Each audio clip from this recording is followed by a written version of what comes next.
Hello, guys. So this is for all sizes, quick tell me anything reading. It's stuff that I'm starting to get through underlying all the readings. So it's just starting to come through, so I thought I'd kind of jump on it.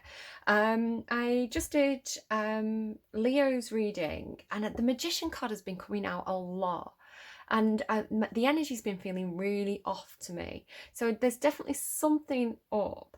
Now, Awakening to Spirit, who's one of my favourite readers, did a Libra reading, and she was saying this thing about it's like one is not like the others, is how I'm hearing it. One is not like the others. And it's like there's an imposter in my guides. It's like a trickster spirit. And then as I was kind of mulling on this and asking for answers, I got Eris. Now, Eris is I'm not saying it's definitely Eris. I'm not saying like a Greek god is coming, but it's everything's just energy. So it's like how I can identify this trickster energy.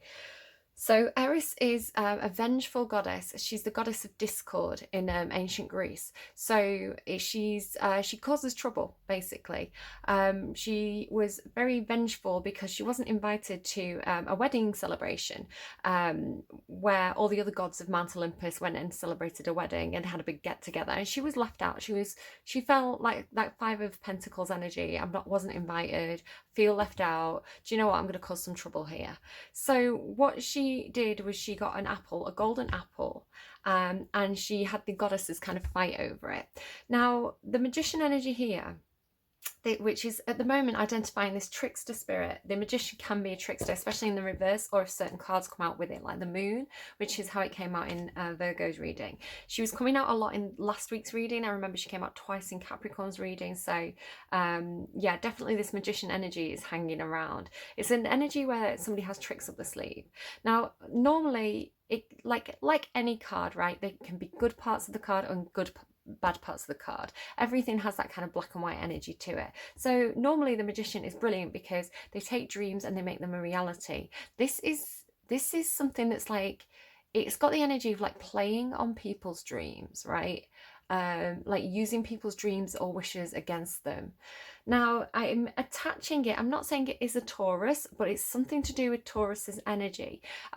Because as soon as I got Eris, I got Apple, and Apple is something that I got for Taurus's reading this week. I've not got my notes with me to show you because I think I forgot to mention it in their reading.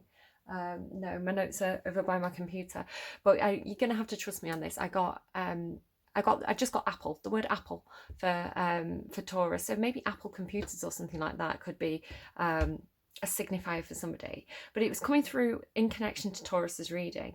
Now, I don't know if Taurus is specifically dealing with this energy or if Taurus is in this energy, because Taurus has been getting this thing about game playing energy. It's like playing people off against each other.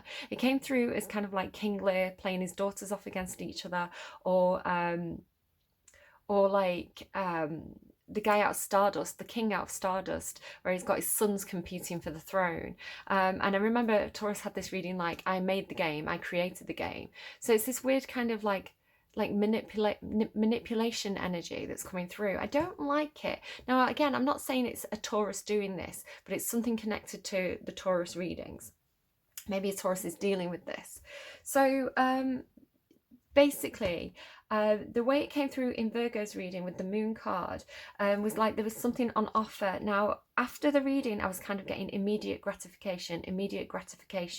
So the Magician energy is offering something. The Magician typically is Gemini, Virgo, by the way, but it doesn't have to be. Again, it's just the energy of the cards.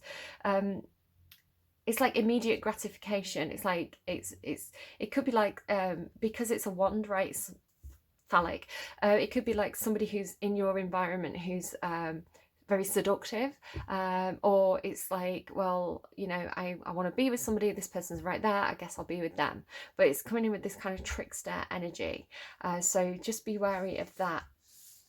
You know, just don't go for the first offer. It keeps coming through, something about a false offer, or like the first offer's like a fake offer or something like that. The real offer's under the table. So there's something that keeps on coming through with that for somebody. It feels really important. So hold out for a better offer, I want to say. Don't go for the immediate gratification.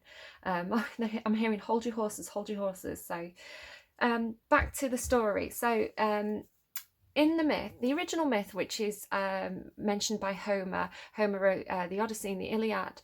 When he mentions Eris, he says, well, I'm not even sure that he does. He mentions Paris, and in Homer's version, Paris insults two goddesses and compliments the third, and this is what starts the Trojan War. But the later authors develop the story a little bit, kind of as a way of saying everything happens for a reason. You know, there's an end game to when bad things happen, a bit like the Tower moment, right?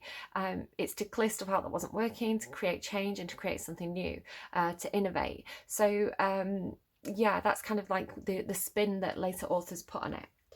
Back to Eris. She didn't get to go to the party. She feels a little bit annoyed. She thinks, I'm going to cause some trouble here. I'm going to cause some discord here. So we've got three goddesses at this party. I'm using the tarot cards just to kind of explain the story. It doesn't have to be any particular sign, but we have... this is going to be Athena. Athena was the goddess of wisdom, and also she was a war goddess. Very intelligent, very strategic. Also associated with things like law. She was the goddess of Athens. Can you see these cards okay? I'm just going to make sure that they're still in view if I put them there. Yeah, she was the goddess of Athens. She protected Athens. Yeah, kind of strategic war goddess. Very intelligent. The next goddess was Hera. Hera was the wife of Zeus. She ruled over marriage and the household and prosperity. So I've got the Hierophant and the Queen of Pentacles here to kind of explain that kind of energy. So yeah, money, security, foundations, family, womanhood, like being a mother.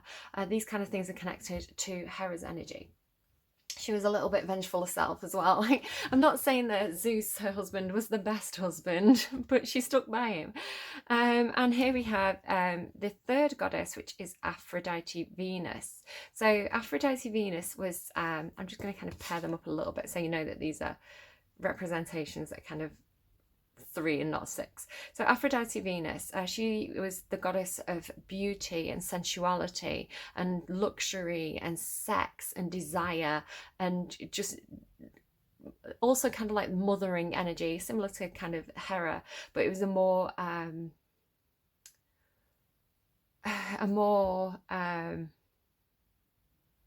sexual feminine energy over here. So Eris comes in and she throws this golden apple onto the table at this party, at this celebration. And the goddesses all want it. The golden apple actually has a note on it saying, it's for the most beautiful. I'm for the most beautiful. So of course all the goddesses are like, well, I'm clearly the most beautiful. And they start to squabble over this golden apple. They all want it. Again, a similar thing came through for Taurus's reading. I think it was Taurus. It's been coming through a few times. There's a Bible story where 2 women are squabbling over a baby and the king says, cut the baby in half then. And the real mother says, no, don't do that. Let her have it. And then the king knows that her love is genuine. So these kind of parables that are coming through seem to be something that's playing out for somebody in some kind of way. Probably not on quite such a big scale, but it's probably kind of a subtle situation that somebody's got themselves into. So yeah, so they all go to Zeus. They say, Zeus, who's the beautiful, who's the fairest of them all? Who's the most beautiful? You know, who deserves this golden apple? Now, Zeus is... he's a character. He's obviously married to Hera, but he's, you know, so you think he'd choose her. But he also knows that the goddesses, you don't want to offend them. You know, they can be quite vengeful if you get on the wrong side of them. You know, he's quite experienced with a lot of different women, if you know what I mean. And he knows better. He's like, do you know what? Washing my hands of this. I'm going to put this responsibility on someone else, because if I choose one, the other 2 are going to be mad at me. It's going to go horribly wrong. So he says, I love you all equally. How could I possibly choose? You know what? Let's go and get this like mortal. He's a shepherd. He lives on this hill. We'll go and get him to decide. It's like, I don't care about him. He's disposable. We'll get him to make this decision. So Zeus wipes his hands of all responsibility for this, probably quite wisely. And poor Paris, this shepherd, is given the golden apple and told, right, okay, choose. Who's the fairest of them all? So this poor little shepherd boy is like, oh crap. And he's faced with 3 goddesses. Now, when goddesses come down to visit mortals, they have to be quite careful of how they do it. They can normally come in disguise. If they come down kind of in their full power, they're basically going to kill a mortal because they can't. It's too much, right? They're too gorgeous, basically. So poor Paris is dumbstruck by these three literal goddesses who are stood before him saying, who's the most beautiful? Come on, choose. It's very, very intimidating for this little poor shepherd boy. So he says to Hermes, who's the one who's kind of like couriered him to this position, and said, here you go, this is what you've got to do. Here's the thing, sticking it in his hands. He's like, oh no, oh crap. Hermes, he says to Hermes, okay, but you need to make them promise me that they're not going to murder me. They have to not promise me that they're not going to be vengeful when I choose. I'm going to choose fairly, right? I'm going to choose fairly, but they have to leave me alone. So he goes before them all, and they all try and persuade him. Now there's later stories that are very tongue-in-cheek and like satirical, where he's like, I'm used to looking at cows, how could I possibly choose between goddesses, things like this. So he's comparing the goddesses to like cows, and things like this. And basically in, I think it's Lucian's story, he asks them all to strip naked. He's like, oh, I can't pick, maybe they should take the clothes off. So he's got all his goddesses before him, possibly naked, possibly not, and he's inspecting them, really, really, really looking them over very, very carefully, as you would. And they start to bribe him. So Athena says, if you choose me, I am going to, here's the offer, right? If you choose me, I'm going to give you the power over armies. I'm going to make you undefeatable in war. So where's my card to represent that? There you go. This is what she's promising him. This is what you'll become. Here's the offer of what you could be. Undefeatable in war, like strategic warlord, huge amount of power. And he's like, well, do you know what? It's quite peaceful up on my mountain, and I don't really like war anyway, so I'm not really interested in that. Which is ironic because of what happens next. So Hera here is like, I will give you wealth. I will give you wealth, and I will give you authority. I'm going to give you the whole of Asia as your own. You can rule it. You'll be wealthy. You'll be abundant. You'll have everything you need. You'll have power over others. And he's like, oh, it sounds all right, but it sounds like a lot of responsibility. I don't know how. Maybe not. And then he goes to Aphrodite Venus, and she says, do you know what? I know I'm the fairest of them all. Like, I'm the goddess of love and beauty. You can't beat this, buddy. But I know this other girl, right? I know this girl on Earth, this mortal, and she's just right for you. She's, she's the fairest mortal of them all. Like, she's basically like the embodiment of me on Earth, but not quite as good as me because she's not a goddess, but she's close. She's close. She's the best of all the human girls, and I'm going to make him fall madly in love with you. She's got a husband, but don't worry about that. She's gonna see you because you're gorgeous, and she's gonna fall madly in love with you, and she'll marry you instead. And so she promises him love, and that's much more in tune with what Paris is looking for. This little cute shepherd boy, right? He's been used to being around cows. He's like, do you know what? I quite fancy having a woman like you. Yeah, I'm going with that one. So he chooses Aphrodite, and Aphrodite basically sends the god of is it Eros and someone else, her children, who's the god of love and the god of desire, to go and make Helen and Paris fall madly in love. And they do, they're like soulmates, right? And they run away together and cause the entire Trojan War. All the arguments between all the things, like the Odyssey, the Iliad, the complete downfall the Greek society, or not downfall, but all the trouble and chaos that is caused in those two epic novels. And then following that, also the Aeneid, which is, or Aeneid, I can't pronounce it, got a degree in classics, can't pronounce anything, which talks about ultimately Aeneas is who's from Troy, who flees Troy, ruins Carthage because of ongoing, basically the goddesses are still really, really spiteful and fighting amongst themselves for the entire time. So Hera, I believe, rules Carthage, and Venus rules, well, she was protecting Aeneas, and the goddesses disagreed. Carthage was burned. It's a whole thing. Yeah, so a huge amount of chaos came from Ares putting this golden apple on the table. And poor Paris was caught between a rock and a hard place, and ultimately chose a very squidgy soft place. So I don't know if somebody's finding themselves in a situation like this. I'm tempted to say, now we'll see what happens in the readings. My instinct is to say, everything happens for a reason. Chaos is caused for a reason, so don't be scared of it. If you're forced to make a choice, the thing is as well, Paris couldn't refuse this. He couldn't refuse to make this choice because, you know, he would have upset 3 goddesses and the god of all gods. So he would have been like hit down by a lightning bolt, gone, done, right? He was forced to make this decision, basically. He had no other choice but to choose.